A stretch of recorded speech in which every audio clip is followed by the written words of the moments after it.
Hello, this is lab number 21, titled Measuring the Diameter of a Human Hair Using Diffraction. This lab is the last lab in our series of labs in which we explore the phenomenon of diffraction. With this lab, we are going to see a practical application of the phenomenon of diffraction on measuring the thickness of a human hair.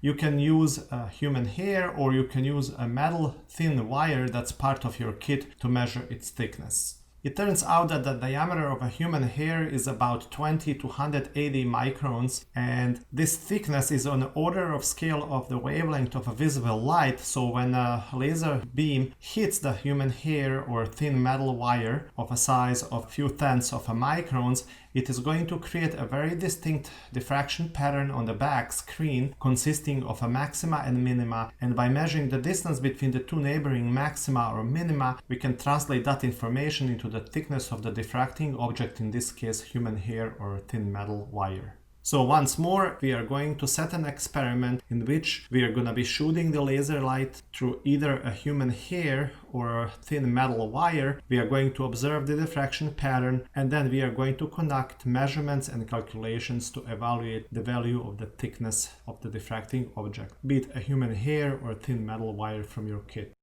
The equipment to be used in this lab consists of the following: a red laser diode module, a laser holder made out of wood. Here we have thin metal wire whose thickness we are going to measure. You can also use the human hair, that's a minimum of 5 inches long. We are going to use 2 lens holders to hold the wire. Here we have 2 wooden blocks with the mirrors that will be used for the vertical alignment. And for the measurements, we are going to use the measuring tape, a protractor, a pencil, and finally a large white sheet of paper. To measure the thickness of the metal wire or human hair, if you decided to measure the human hair, we have taped down our red laser diode module onto the laser holder. In front of the aperture of the laser, we have established a holder for our metal wire. You can see that I mounted metal wire onto 2 wooden blocks and lens holders at a level that would enable me to hit the metal wire with a laser beam. And then in the back, I have a back screen onto which I'm going to be observing the diffraction pattern created by this thin metal wire. You also would want to record the distance from the human wire all the way to the back screen. Now that we dim the light in the room, we can observe a very distinct diffraction pattern produced by the metal wire. You can see that this diffraction pattern is positioned in a vertical direction and consists of the whole bunch of maxima and minima, or bright and dark spots. So at the center we have a very strong red dot, followed by the dark spot, and then the bright spot, and then dark spot, etc. That's both above and below the center spot. So what we need to do here is we need to mark these bright and dark spots and then conduct proper calculations. Okay, so here is the pattern that we received on the back screen as a result of the diffraction of the laser light from the thin metal wire. As you can see here, I have marked a whole bunch of spots where I observed the bright spots. So we have here the center spot, followed by the bright spots on one side and over on the other side of that center spot. So what we want to do here is we want to measure the distance between the center of the bright spot and the first minimum on one side and the first minimum over on the other side. So we are going to here establish a few lines.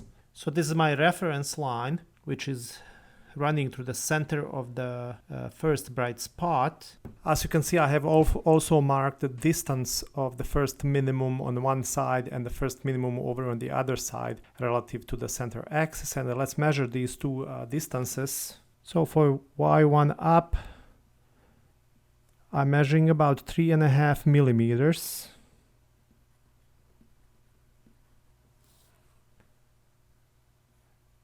And for the Y1 down, I'm measuring about 4.0 millimeters. Now I can find the average between the two. As you can see, this is going to end up being 3.75 millimeters. We are going to use the following formula to determine the thickness of the wire in our experiment. Small d, that would represent the thickness of the wire that we are trying to determine, is equal to lambda times the capital D over y, where lambda represents the wavelength of the light that we use in our experiment. Lambda is equal to 650 nanometer, which is the wavelength of the red light that our red laser diode module produced. And then capital D represents the distance from the wire to the back screen that we measured at 120 centimeters. So we can substitute for these two values into our equation, and we can also use for the value of y that we calculated in the previous step. So lambda is 650 nanometers. We are going to convert this into the base unit immediately, so nanometer is 10 to the negative 9 meters. And then for the capital D, we have 120 centimeters, which is equal to 1.2 meters over the y, and y we determined to be 3.75 millimeters or 0.00375 meters. So at this point we are going to use the calculator to calculate the value for the small d.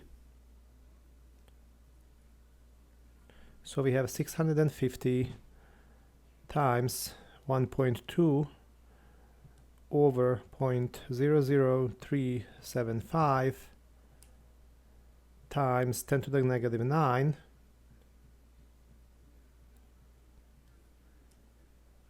gives us this value. So this is equal to 0.000208 meters, or we can convert this into millimeters. This is going to be equal to 0.208 millimeters.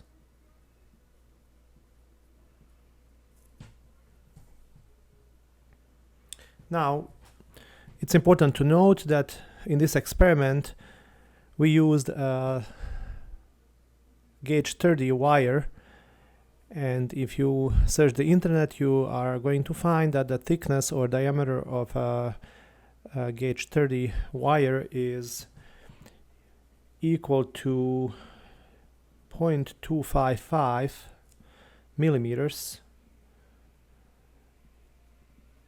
So we can use this as our nominal value for the thickness of our 30 gauge wire and compare it against the value that we measured in this experiment and calculate the percentage error.